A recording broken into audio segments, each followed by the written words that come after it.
अस्सलाम वालेकुम class. I hope कि आप सब ठीक होंगे। तो अभी एमसीक्यू से स्टार्ट कर लेते हैं। लास्ट जो हम एमसीक्यू रिवाइज कर रहे थे it was MCQ number 30। So starting from MCQ number 31 for the reaction. Reaction दिया हुआ है जिसमें रिएक्टेंट साइड पर 2 मोल ऑफ अमोनिया है, प्रोडक्ट साइड पर नाइट्रोजन है और 3 मोल ऑफ हाइड्रोजन है। The relationship between K C and K P. तो जैसे इक्वेशन को अगर हम देखते हैं तो पता चलता है कि रिएक्टेंट साइड पे there are only 2 moles of ammonia and in product side there are total 4 moles. सही है, प्रोडक्ट साइड पर 4 मोल है, रिएक्टेंट साइड पर 3 मोल है। तो हमें रिलेशनशिप बताना है केसी और केपी में। तो यहाँ पर जो है KC will be less than KP. Why? क्योंकि रिएक्टेंट कम है, प्रोडक्ट ज़्यादा है, तो KC is less than KP. MCQs 32 पे आ जाए। Given the equilibrium PCl5 reactant side पर है और प्रोडक्ट साइड पर PCl3 एंड क्लोरीन है और एंडोथर्मिक रिएक्शन है। Why? Because delta H is positive. Concentration of chlorine at equilibrium will increase by. Concentration of chlorine कैसे इंक्रीज होगा? Options हैं lowering of temperature, adding PCl3, adding PCl5 और increasing the pressure. तो बेटा हमें concentration जिसकी increase करनी है वो प्रोडक्ट साइड पर है। हमें कंसंट्रेशन क्लोरीन की इंक्रीज करनी है, क्लोरीन प्रोडक्ट साइड पर है। तो प्रोडक्ट साइड पर कंसंट्रेशन के लिए हमें रिएक्टेंट साइड की कंसंट्रेशन इंक्रीज करनी पड़ेगी। तो it's mean that adding PCl5 to the mixture will be right answer. 33 which one of the following solution is basic? Options देखें ammonium chloride, sodium chloride, sodium carbonate and potassium chloride. इनमें से कौन सा solution basic होगा? इन सारे solution को जब water में अगर डिसॉल्व करते हैं तो एसिड रिलीज होता है सिवाय एक के। सोडियम अमोनियम क्लोराइड जो है ऑप्शन ए, अगर इसको वाटर के साथ रिएक्ट करवाएं तो एक एसिड बनेगा। सोडियम क्लोराइड के साथ भी एसिड बनेगा, पोटेशियम क्लोराइड के साथ भी एसिड बनेगा, जबकि सोडियम कार्बोनेट Na2CO3 के साथ बेस बनेगा अगर वाटर के साथ इसको डिसॉल्व करवाते हैं। तो 33 का C will be correct. Which one of the solution is basic? Na2CO3 is a basic. Why? Because when it react with water, it release base. MCQ is 34. Oxidation number of chromium Cr in Cr2O7. Oxidation number इसमें calculate करोगे तो oxidation number 6 आएगा। Oxidation number chromium का 6 आएगा इन Cr2O7 में। कैसे? O7 है तो O के ऊपर -14 चार्ज हो जाएगा, हमें -2 लाना है। बैलेंस करने के लिए +12 यहाँ पे लगाएंगे Cr2 पर। +12 Cr2 पर आ गया, -14 ऑक्सीजन पर है और ओवरऑल -2। Cr2 पर अगर +12 है, 2 Cr पर +12, 1 Cr पर +6, 34 का बी करेक्ट होगा। 35 property of a solution which depend upon the number of a solute. Property solution की जो नंबर ऑफ सॉल्यूट पर डिपेंड करती है तो वो प्रॉपर्टी होगी colligative property. MCQ number 36 if the rate of reaction is independent on concentration of the reactant then the reaction is called as zero order reaction. zero order reaction में independent होता है rate concentration of reactant के। 36A 37 a catalyst is a substance which increase the rate of reaction of chemical reaction. Why? Because it decrease या it lowers its activation energy. Catalyst क्या करता है? Rate of reaction को increase करता है, उसकी activation energy कम कर देता है। 37D 38 the branch of chemistry which deal with the study of reaction rates.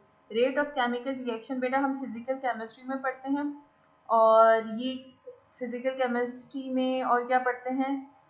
Chemical kinetics. ये जो ब्रांच है ये केमिकल काइनेटिक्स में आएगी। केमिकल काइनेटिक्स फिजिकल केमिस्ट्री का पार्ट है।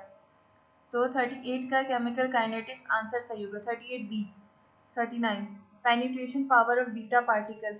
अच्छा, पेनिट्रेशन पावर अल्फा की सबसे कम होगी, बीटा की उससे ज़्यादा, गैमा की और भी ज़्यादा। तो बीटा पार्टिकल जो है उसकी पेनिट्रेशन पावर ज़्यादा है as compare to alpha particle, but how many times? 100 times ज़्यादा है। 40 the molecular formula of vitamin C is C6H8O6। Empirical formula इसका बताएं। एम्पेरिकल फार्मूला मतलब सिंपलेस्ट फॉर्म में कर लूँ तो सिंपलेस्ट फॉर्म में क्या हो सकता है, C3 हो जाएगा, H4 हो जाएगा, O3। 40 MCQs, B MCQs number 40, answer B is correct.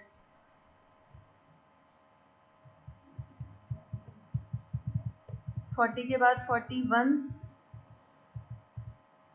E plus PV is called as entropy, enthalpy, free energy या फिर internal energy। E plus PV is known as enthalpy of the reaction। 42 quantum number value of the 3p orbital. 3p orbital के लिए quantum number की value क्या होगी? 3p के लिए बेटा n फाइंड आउट करना तो बहुत इजी होगा। 3p के लिए n 3 होगा, तो इस सब में देखो n3 कहाँ पर है? n3 ऑप्शन बी में है और n3 ऑप्शन डी में है। और p ऑर्बिटल के लिए l की वैल्यू जो होगी s के लिए 0 है, p के लिए 1 है, तो l की वैल्यू 1 ऑप्शन डी में है, n3 l1। 42 d is correct। 43 orbital having the same energy is known as degenerate orbitals। 43 c। Hybrid orbitals क्यों नहीं कह सकते हैं बेटा? क्योंकि हाइब्रिडाइजेशन जो है just mixing of atomic orbitals, तो 43 में ये होगा कि डीजनरेट ऑर्बिटल कहते हैं जिनकी एनर्जी सेम होगी। 44 net enthalpy change in chemical reaction is same whether it's brought about in two or more different ways in a several steps। ठीक है, enthalpy change जो होगा वो सेम होगा अगर रिएक्शन 2 स्टेप्स में हो या मोर देन 2 स्टेप में, मीन्स ऐसा केमिकल रिएक्शन जो कि इंडिपेंडेंट होता है स्टेप्स ऑफ द रिएक्शन पर। तो ये लॉ किसका था? It was a Hess's law. 44 C which of the following compound does not contain hydrogen bonding. इनमें से हाइड्रोजन बॉन्डिंग किस में नहीं होगा? मीथेन में हाइड्रोजन बॉन्डिंग नहीं होगी। 45 ए। वाई? क्योंकि बेटा हाइड्रोजन बॉन्डिंग हाईली पॉजिटिव और हाईली इलेक्ट्रोनेगेटिव के दरमियान होता है। HF में fluorine is highly electronegative. Option D में तो होगा। फ्लोरीन के बाद जो हाईली इलेक्ट्रोनेगेटिव है वो ऑक्सीजन है, तो वाटर में भी हाइड्रोजन बॉन्डिंग होगी, अमोनिया में भी होगी, लेकिन हाइड्रोजन बॉन्डिंग मीथेन में प्रेजेंट नहीं है। Then in chemical reaction equilibrium is said to have established। chemical reaction में equilibrium कब आएगा? When rate of opposite reaction become equals। rate of opposite या opposite reaction become equal। 46 B। 47 which one of the following molecule has the largest bond angle। बेटा largest bond angle उस molecule का होगा जो linear हो structure में, तो इन सब में से आपको देख के पता चल जाना चाहिए कि लीनियर कौन सा हो सकता है। Linear is D, BeCl2। 48 the value of R. General gas constant की यूनिट बतानी है। तो बेटा हमने दो यूनिट्स पढ़ी थी, एक तो 0.0821, एक 8.314। यहाँ पर 8.314 बतानी है कि कौन सी होगी। तो इनमें से बेटा देखो 0.0821 जहाँ जहाँ पर है सिर्फ वहाँ पे यूनिट सही नहीं है। सही है, सी और डी जो है यहाँ पर 0.0821 वैल्यू तो सही है लेकिन यूनिट सही नहीं है। 0.0821 के साथ कभी भी न्यूटन मीटर नहीं आता, न्यूटन मीटर 8.314 के साथ आता है। तो ए और बी में से करेक्ट बताना है। बी में केल्विन मौजूद नहीं है, बी में केल्विन नहीं है, तो ए जो होगा वो करेक्ट आंसर होगा। 0.0821 वैल्यू ऑफ आर उस वक्त आती है जब यूनिट एटमॉस्फेयर में हो। यहाँ पे एटमॉस्फेयर में यूनिट नहीं है, या फिर 8.314 करो। क्यों? क्योंकि 8.314 के साथ न्यूटन मीटर पर मोल पर केल्विन आता है। 48 A Bohr atomic model contradicted by the Heisenberg uncertainty principle, तो 49 का C. 50 value of electron.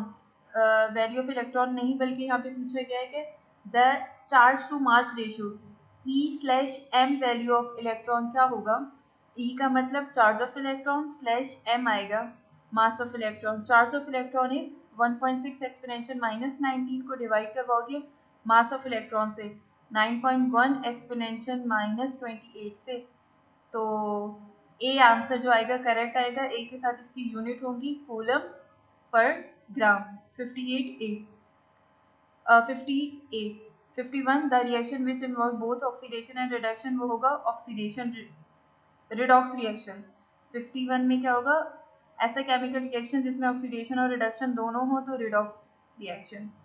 52 the rate of reaction decrease as the reaction proceed. 52 का बी।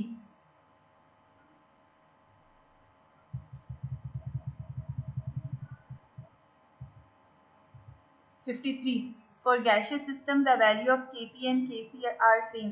कब Kc और Kp सेम होगा, जब रिएक्टेंट साइड और प्रोडक्ट साइड पर mole same हो, या फिर मोल्स चेंज ना हो रहे हो, या फिर वॉल्यूम सेम हो, या फिर वॉल्यूम चेंज ना हो रहा हो। तो अगर इन ऑप्शन में देखा जाए तो कौन सा करेक्ट होगा, एक बार डी पढ़ लो। Number of moles of product are equal to the number of moles of reactant. 53 D. 54 heat absorb or release during a chemical reaction at constant pressure। Heat absorb हो रहा है या रिलीज हो रहा है एट कांस्टेंट प्रेशर पर, वो किसके बराबर हो जाता है, इंथैल्पी के बराबर। अच्छा, हीट एब्जॉर्ब हो एट कांस्टेंट वॉल्यूम तो वो इंक्रीज करता है इंटरनल एनर्जी या इंटरनल एनर्जी के बराबर हो जाएगा।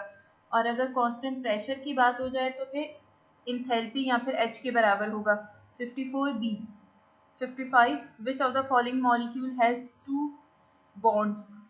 कौन से मॉलिक्यूल के पास दो बॉन्ड होंगे, ए में मीथेन है, 4 के 4 बॉन्ड सिंगल होंगे, और 55 में देखो C2H4, यहाँ पर आपके पास डबल बॉन्ड होंगे 2 कार्बन के दरमियान, और नाइट्रोजन में 3 ट्रिपल बॉन्ड होगा, और ऑक्सीजन में 2 डबल बॉन्ड होंगे, तो डबल बॉन्ड ऑक्सीजन के पास मौजूद है। 55 D. 56 no two electrons in an atom can have the same set of 4 quantum number। तो ये किसने कहा था, ये कहा था Pauli exclusive principle. 56 C alpha rays are helium nuclide. 57 D.